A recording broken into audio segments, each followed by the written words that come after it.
Da-da-da. Oh, hello there, buddy. What are you doing? Smoking kills, you know. uh, this is glorious. Uh,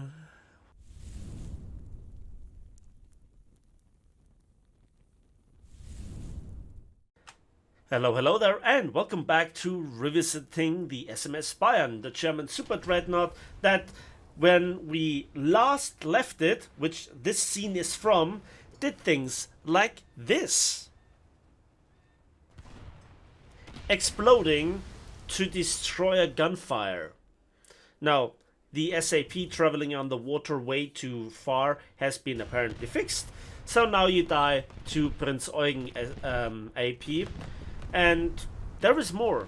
So you died to Ikuma 12-inch guns, you know, one of the weakest capital ships that there is. Who can forget planes in suicide mode? Fantastic, 40,000 civilian repair cost. And let's have a look at this scene. We'll come to this in just a moment. This is an angled Scharnhorst, which has comparable armor, and this salvo basically killed him down from 35% previous to 1%, and then he just died. Gets set on fire. I hesitate to extinguish the fire. That was a mistake. Then I see that's an Imperatrice Maria. Wanted to desperately use the torpedoes because those are some of the best torpedoes, and I never could use them. The best torpedoes on a battleship, I'd say. And why not have an additional Stuka? That never gets old. There was also a slight delay. And yeah, now let's talk about the kills. Because this is the second biggest caliber in naval forces.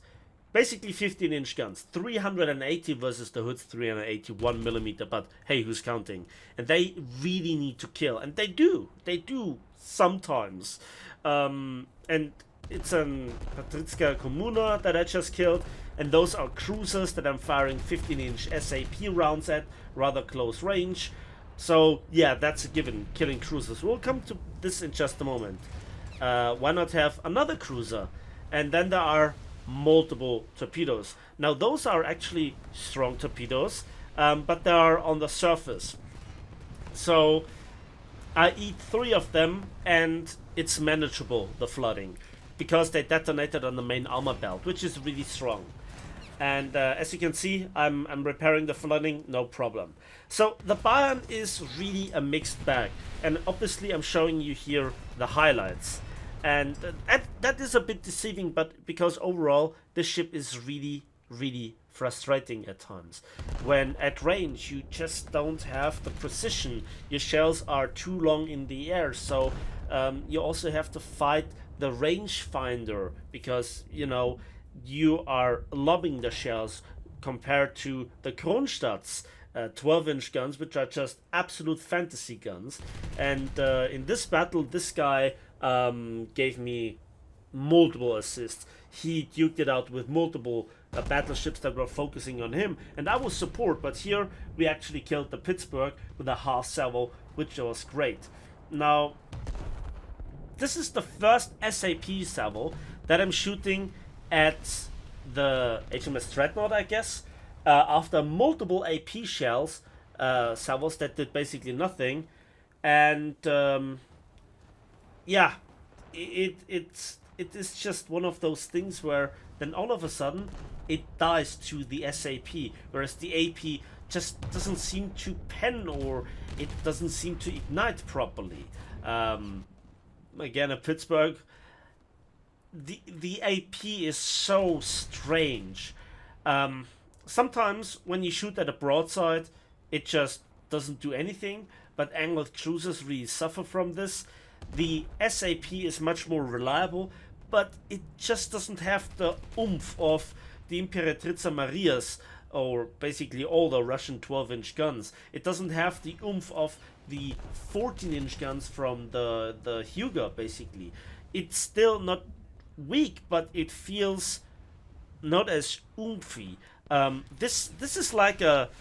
In Germany we have something called Radler, which is a mixture of lemonade and beer. So this is not Oktoberfest beer. This is Radler guns, right? And I don't like that, to be honest. When you have basically the biggest caliber in naval forces fighting ships with 12-inch guns that were designed to fight ships with other 12-inch guns, and you bring 15-inch guns to the field, and they just feel underwhelming, something dies inside of me, because this is really disappointing. It's rarely satisfying, and the armor overall is still way too weak.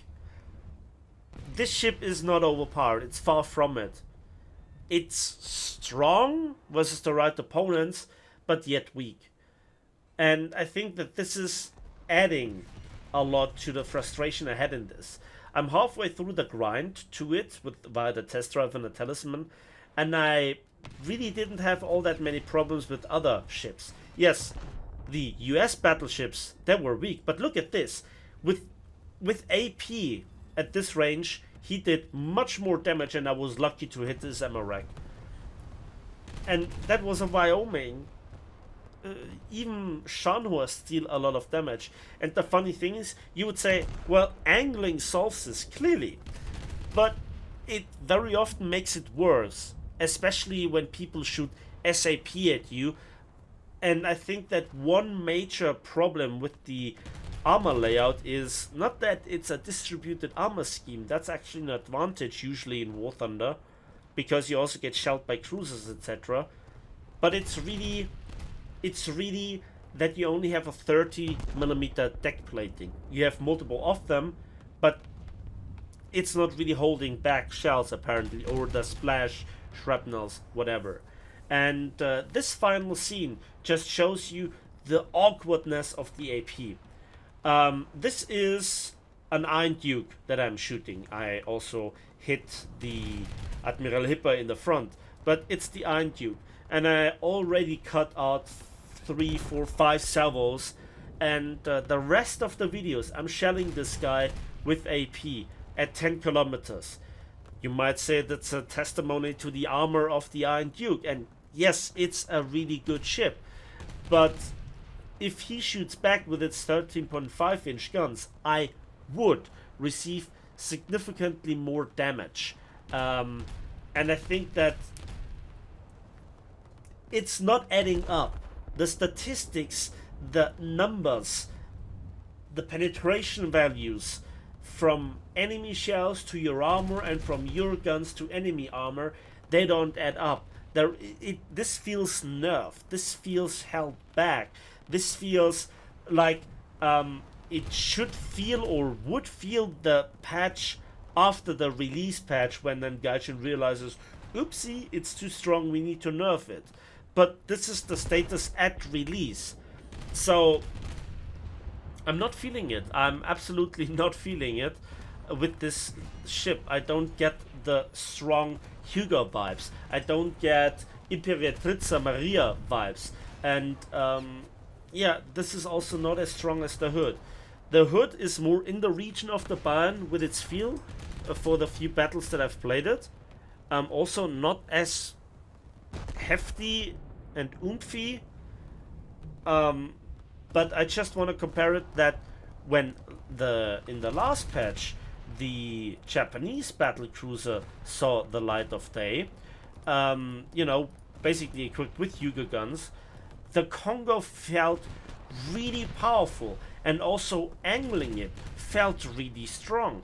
And so this is then not such a great surprise why the Kronstadt feels so powerful as well. Its 12-inch guns are absolutely a super special Soviet male fantasy. No doubt about this. But this just doesn't feel up there.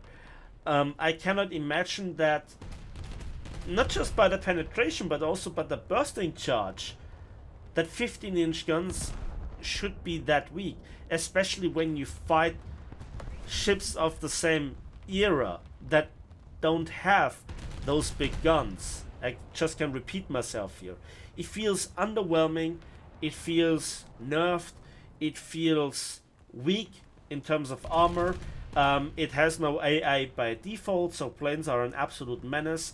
Even if you manage to go close to your objective, it's just not there. This feels more like a battle cruiser rather than a battleship, a slow battle cruiser, by the way.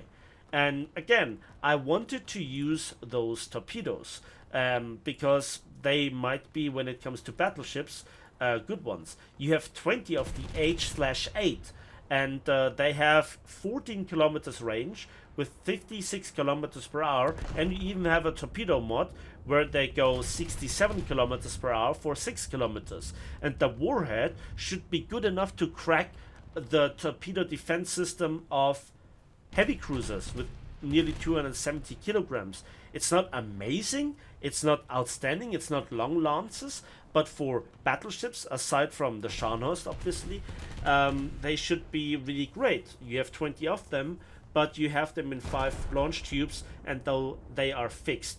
Now, where the Bayern is at its strongest, I think, is versus cruisers at medium range, around the 6 to 5 kilometers mark.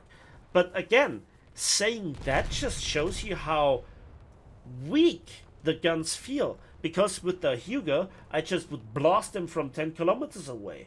I would blast all other battleships with a Hugo salvo from 10 kilometers away. The same with the Russian battleships. And that's still the case. It's way too weak. So when then I shoot the first SAP salvo and it arrives, then I get an ammo detonation on the Marlborough. And then with another SAP salvo, I shoot at the German light cruiser, hit him in the rear part of the ship with multiple shells, and don't get an ammo detonation. This is the inconsistency on top of this. I hate it. I really hate it. So that's the SMS Bayern, not just suffering from constant plain revenge kills with 40,000 civilian repair cost, but also from not really convincing performance, at least for me. There might be battles where, yeah, you feel great up until the point you get shot and then violently disintegrate. But it's also the thought that after this, the only things that the Germans further get are the Bismarck, the Tirpitz, and maybe the H-39 class. And they do not really have better protection.